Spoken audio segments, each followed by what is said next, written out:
They tried to break you, didn't they? With silence that screamed louder than words, with storms that came before you had shelter, with pain that made you question your purpose. But still, you're here, and that is no accident. Pain walks in uninvited. It doesn't knock, doesn't ask if it's a good time. It storms in, tracking mud on your clean floors, breaking dishes you loved, sitting heavy in your chest like a visitor that overstays its welcome. And when it finally leaves, if it leaves, it doesn't apologize. It just goes, leaving you to sweep up the pieces, wondering what the lesson was, wondering why it came at all. But here's the truth that most people won't say out loud. You don't owe your strength to that pain. No, pain isn't what made you strong. It revealed a strength that was already inside you, just waiting to be remembered. Too often, people romanticize suffering, as if you must bleed in order to rise, as if you need to be broken before you become beautiful. But strength isn't forged by trauma alone. It's forged by your response to it. Pain may be the pressure, but you are the fire. Pain didn't teach you how to heal. You taught yourself. Pain didn't get you back up. You got back up, dragging yourself if you had to, when no one clapped, when no one called, when you weren't even sure if you could stand. That was you. That was all you. So no, don't give pain the credit for your power. Don't praise the wound for the strength of the scar. Instead, thank yourself for not letting the pain be the period at the end of your story. You rewrote the sentence, you turned the bleeding into a bridge, and that's not something pain did. That's something you did. Now, does that mean you should deny that pain had an impact? No. Pain leaves fingerprints. It leaves echoes. It changes your voice, your gait, your rhythm. It softens you in some places and hardens you in others. But the strength isn't in what it did. It's in what you chose to do afterward. You decided to keep going. You decided to get help or walk away or stay silent when screaming would have been easier. That was strength. Quiet, uncelebrated, holy strength. Some people go through pain and become bitter. Others go through pain and become better. You chose the latter, not because you had to, but because your soul remembered who you were long before the pain knocked you sideways. It whispered to you in the middle of your breakdowns, "Get up, this isn't where you end." And you listened, even if your knees shook and your hands trembled, even if you cried through every step. Pain doesn't get the glory for that. You do. You don't need to worship what hurt you in order to heal from it. You don't need to turn your trauma into some spiritual milestone just to justify your growth.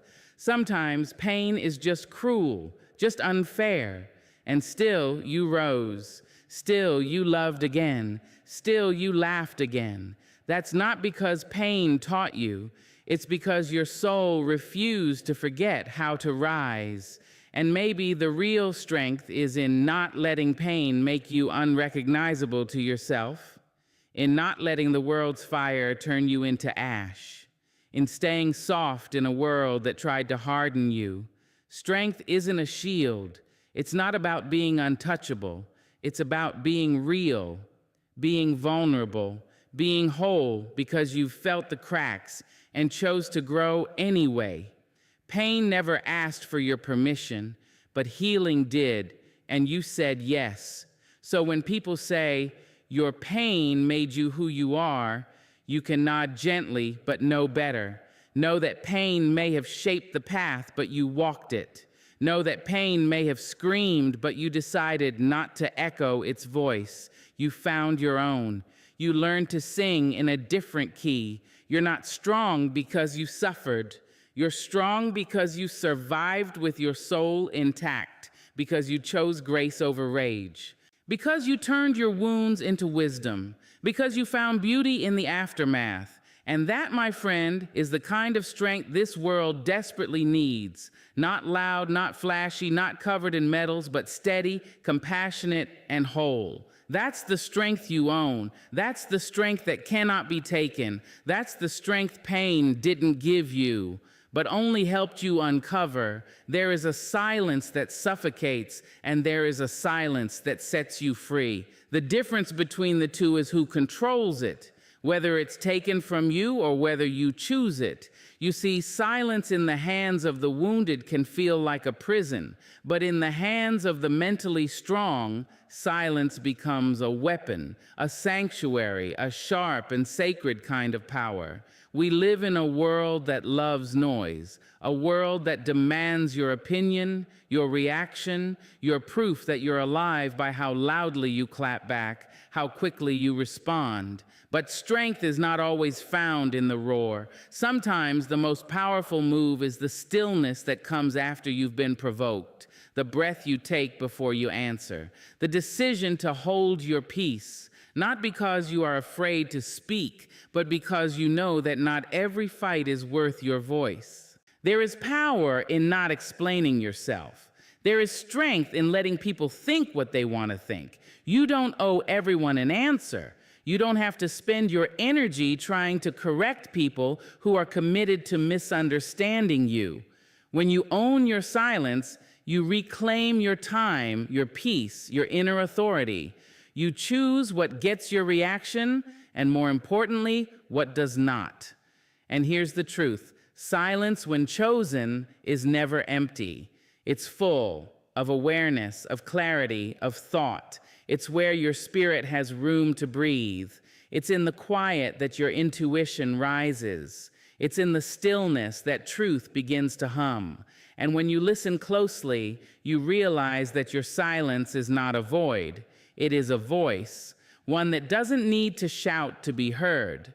When you own your silence, you become dangerous to those who rely on chaos, because silence threatens the manipulator. It confuses the narcissist.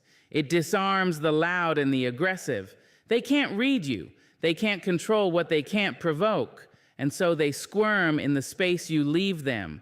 That's the beauty of owning your silence. It teaches others how much of your energy is a privilege, not a guarantee. There is a reason ancient wisdom always returns to silence. Monks don't spend their days arguing. Warriors don't shout on their way to battle. Even storms have a pause before they break. That moment of quiet, that's where the real power gathers. That's where intention is sharpened. Some may mistake your silence for weakness. Let them. Let them wonder. Let them guess what you're thinking, what you're planning, how you feel. They'll learn that the strongest people in the room are often the quietest, because they're not performing, they're not proving, they are simply being.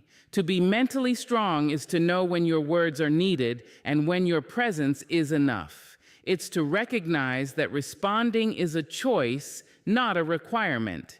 That silence is not the absence of strength, but the presence of wisdom. You're not ignoring the world by being silent. You're studying it. You're choosing peace over panic, thought over impulse, depth over display. And when you do speak, your words will carry weight because they've been marinated in thought, in discernment, in power. Not every word deserves to be said. Not every thought needs a witness. And not every conversation is worth your spirit. So when the world tries to drag you into the noise, into the mess, into the arena of endless reaction, pause. Remember who you are. Remember what peace cost you to earn. You do not need to raise your voice to make your point. You do not need to shout to be heard. Your silence is not compliance. It is sovereignty. Let the world talk. You're building something louder than noise. You're building inner stillness, discipline, mastery, and that, above all, is power. There comes a moment in every soul's journey when you realize that giving everything to others has left you with nothing for yourself, that the version of you who says yes out of guilt, who overextends out of fear, who tolerates chaos just to avoid confrontation, is slowly fading. And in that moment, you are faced with a decision. Either keep bleeding to make others comfortable or finally return home to yourself. That return begins with boundaries.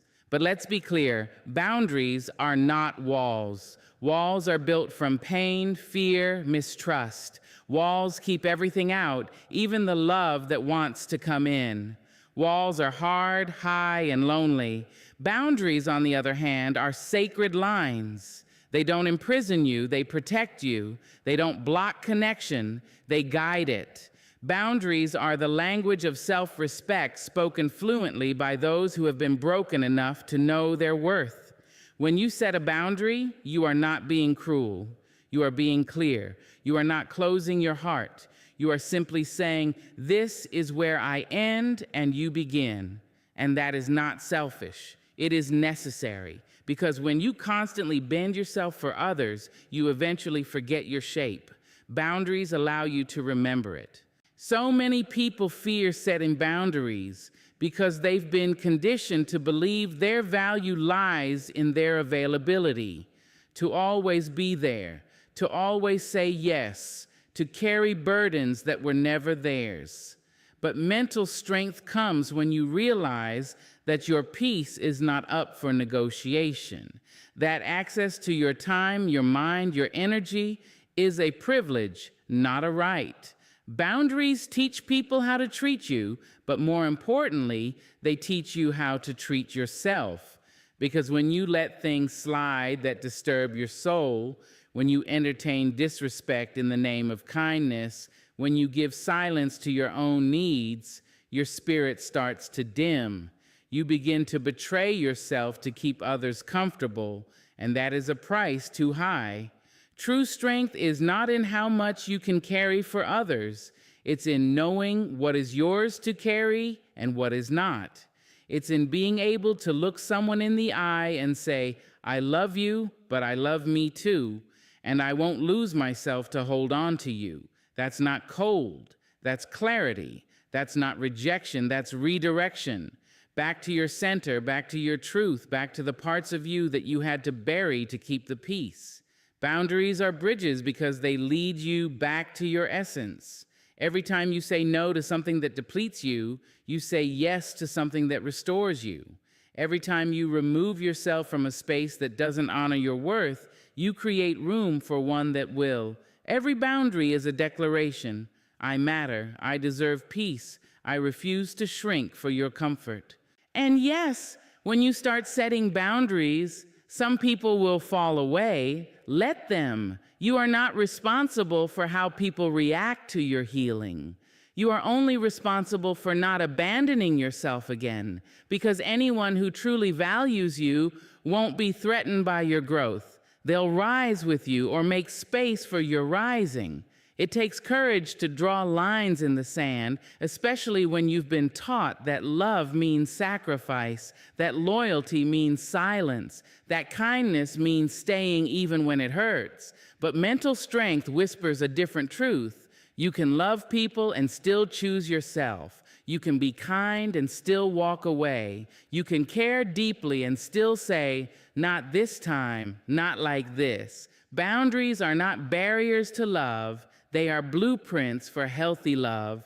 They are the quiet way you tell the world, I've come too far to let you undo me. And in honoring that, you begin to build not just relationships, but foundations. You become whole. You become rooted. You become free. They told you to toughen up, to stop crying, to keep your voice steady, your face unreadable, your emotions locked behind your ribs like they were something to be ashamed of. They praised your ability to hold it together, never once asking what it was costing you. And maybe you believed it. Maybe you thought mental strength meant being untouched, unshaken, unmoved, but that's a lie wrapped in fear. Because real strength doesn't come from avoiding emotion. It comes from facing it, holding it, sitting in the ache until it teaches you something about yourself you didn't know before. Strength is not the absence of feeling. It's the ability to feel deeply without drowning, to weep without shame, to rage without destruction, to love without losing yourself. Emotions are not weaknesses. They are messengers. They arrive to show you something about your boundaries, your values, your pain, your joy. They speak in tears, in tension, in racing hearts and clenched fists. And when you repress them, you don't silence them. You bury them alive. And the things we bury do not die. They rot, they twist into anxiety, into depression, into bitterness, into silence that screams in the night. Repression doesn't protect you, it hardens you. It teaches your inner child that their cries don't matter, that their joy is too loud, their grief too inconvenient, their truth too much. So you become emotionally numb, thinking that's maturity. But numb is not healed. It's disconnected. It's distance in disguise. And no one becomes strong by disconnecting from who they truly are. To be mentally strong, you must learn how to feel, not just survive. You must sit with sadness until it softens. You must hold your own fear like a fragile bird, not a monster to be slayed. You must breathe through your anger instead of unleashing it or hiding it away. Because when you allow yourself to feel, you allow yourself to heal. Too often we confuse emotional control with emotional health. But control without understanding is just another form of suppression. You're not meant to become a machine. You're meant to become fully human. Strong, not because you never crack, but because you know how to mend. Because you don't run from what's rising in you. You listen. There is a sacred strength in vulnerability, in saying, I'm not okay right now, and not shrinking from the discomfort that follows. In breaking down and not feeling broken, in showing your true face even when the world tells you to hide it. That kind of openness takes more courage than any stoic mask ever could. And let's be clear, feeling does not mean spiraling. Processing emotion does not mean becoming overwhelmed by it. Mental strength is the ability to witness your emotions without letting them hijack your actions. To feel the anger but respond with wisdom, to cry but continue moving forward, to love even after being hurt. That's not weakness, that's emotional maturity. You are not too sensitive, you are not overreacting, you are alive, you are aware, you are connected to the depths of your spirit. The people who numb themselves will always question those who feel freely. Don't let their detachment make you doubt your depth. Honor your emotional waves. Let them rise, let them fall, let them teach you what still needs tending. Let them cleanse what's been weighing you down. Tears are not a breakdown, they are a release. Anger is not always destruction. It is often a boundary crying out to be heard. Grief is not a delay, it is a sacred passage. Mental strength means creating space for all of this, without shame, without judgment. It means saying to yourself, all of me is welcome here. Every part, every mood, every tear, every joy. That is how you grow. That is how you stop abandoning yourself. Because what you don't feel, you can't heal. And what you deny, you eventually become. So choose instead to turn toward your emotions, not away from them. Invite them in. Ask them what they're here to reveal. Then release them gently, honestly, fully. In that process, you will find a strength deeper than any silence could offer. You will find yourself whole, human, and powerful beyond measure. The world moves fast. It praises urgency, glorifies hustle, rewards noise. We're told to keep pushing, keep grinding, keep speaking, keep showing up, louder, faster, busier. But in all that constant motion, something vital gets lost. The power of stillness. Stillness is not laziness. It is not weakness. It is not giving up. Stillness is strategy. Stillness is strength. It is a kind of wisdom the restless world can't comprehend. When the storm rages around you and you choose not to react, not to panic, not to flinch, that's not avoidance. That's control. That's mastery. That's what the mentally strong understand. You don't always win by fighting. Sometimes you win by waiting, by watching, by holding your center when everything else is losing balance. Stillness isn't what the world taught us. We were raised to believe that silence means defeat, That to be powerful, you must always be active, that you must explain yourself, defend yourself, prove yourself, but those who are truly strong have nothing to prove. They don't chase validation. They don't react to every poke, every provocation. They know that stillness is where power collects, where clarity sharpens, where discernment begins. When you're still, you see more, you hear more, you feel more. You begin to separate what matters from what doesn't. You stop being pulled in every direction by people who confuse urgency with importance, and you start leading yourself instead of being led by chaos. Stillness is not empty. It's full of patience, of presence, of potential. It is the space between impulse and decision, the breath before the answer, the pause before the next move. And that pause is power, because anyone can react. Reaction is instinct. But to pause and respond with intention, that is strength. Some people will try to pull you out of your stillness. They'll demand quick answers, fast decisions, immediate actions. They'll take your calmness as a threat because they can't read you. But you're not here to be read. You're here to read the room, to feel what's real and what's noise. And you can't do that if you're constantly moving, constantly performing, constantly explaining. The power of stillness is not just external, it's internal. It quiets the war inside you, the self-doubt, the overthinking, the fear. It reminds you that you don't have to chase peace. It's already within you. It's just waiting for the noise to settle so it can rise to the surface. And when you find that place, that quiet truth in your chest, the world can roar all it wants. You won't be moved. Stillness is not about inaction. It's about knowing when not to act. It's about learning that timing is everything, and that rushing doesn't get you there faster. It only gets you there exhausted. When you're still, you move differently. You wait for the right wave instead of paddling against the tide. You learn that not every situation needs a reaction. Not every insult needs a reply. Not every fire is yours to put out. People will test your stillness. They'll try to ignite your anger, shake your confidence, bait your response. That's their chaos, not yours. Let them talk. Let them assume. Let them spin. You stay grounded, because stillness is your shield. It is the quiet armor of the wise. It is what allows you to walk into the storm without becoming the storm. In stillness, your vision sharpens. You begin to see who is for you and who is using you, what decisions are rooted in truth and which are born from fear.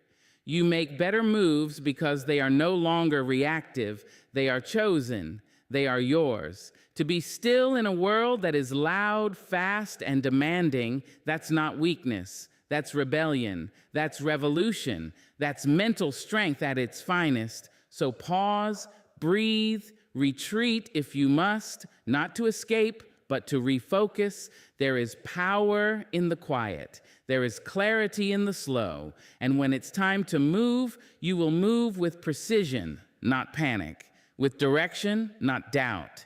Because stillness isn't the absence of motion, it's the preparation for the right one. And when you rise from it, you rise unshaken. They told you to choose. Be strong or be soft, be fierce or be kind, be the thunder or be the calm. But what if the truth is this? You are both. You are the storm and you are the shelter. You carry the rage of winds and the mercy of quiet. And your power does not lie in choosing one over the other. It lives in holding both. There is a fire in you that knows how to rise when pushed, that refuses to be silent when faced with injustice, that roars when you're cornered, when you've had enough, when your spirit's been tested too many times. That fire doesn't make you angry, it makes you alive. And that rage, that's not something to suppress. That's sacred. That is the voice of every time you've been dismissed, betrayed, overlooked. It's the voice of survival, of knowing what it took to make it here, breathing, standing after all that tried to silence you. But equally within you is the softness, the hand that still reaches, the heart that still hopes, the breath that steadies, the silence that soothes. This is your shelter. The part of you that gives grace even after being hurt, the part that chooses compassion, not because you're weak, but because you're wise. The shelter is where your soul rests, where your healing happens, where your softness holds space for your strength without fear of being broken. You are not one or the other. You are the storm and the shelter, the one who can speak truth with fire and wrap others in peace when needed. You are the balance the world needs but rarely understands. Some will try to make you feel guilty for your fire, too loud, too much, too bold. Others will try to exploit your softness, too forgiving, too kind, too gentle. But don't let them confuse you.